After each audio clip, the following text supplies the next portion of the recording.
سراج الحق لاہور منصورہ میں تقریب سے خطاب کر رہے ہیں۔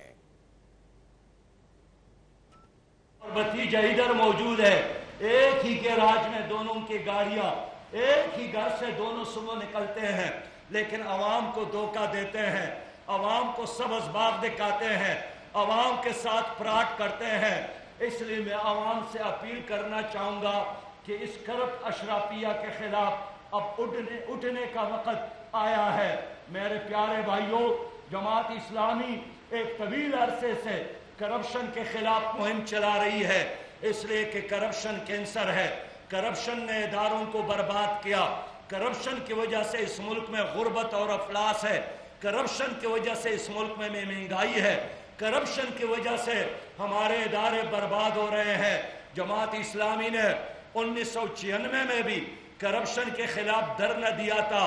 اور اس کام کا آغاز کیا تھا۔ میں نے بھی آج سے 17 مہینے قبل کرپشن کے خلاف مہم شروع کی، ٹرین مارچ کیا، جلسے کیے، اور ایسے میں پاناما سکینڈل کا واقعہ ہو گیا، جس میں پاناما سکینڈل میں کوئی غریب مسئول نہیں تھا، کوئی ٹیکسی ڈرائیور انوالو نہیں تھا۔ پاناما سکینڈل میں اس ملک کا حکمران خاندان انوالو ہے، پاناما سکینڈل میں اس ملک کا وزیر اعظم اور ان کا خاندان انوالو ہے۔ اس لیے ہم نے ایوانوں میں بھی بات کی، لیکن میری ایوانوں میں چیخ اور پکار وہ لکیر برآب ثابت ہوئی۔ حکومت نے ہماری کیوآرز کو قبول نہیں کیا، حکومت کمیشن بنانے میں ناکام ہوئی، اس لیے پھر ہم نے سپریم کورٹ کا راستہ لیا، اور سپریم کورٹ میں آج اگر جو فیصلہ آیا ہے، اور میرا یقین ہے کہ 60 دنوں کے بعد جو مزید فیصلہ آئے گا وہ موجودہ فیصلے کو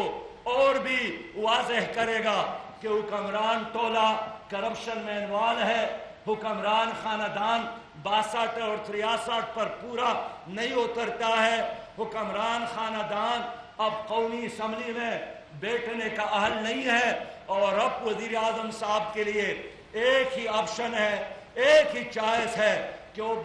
باعزت طریقے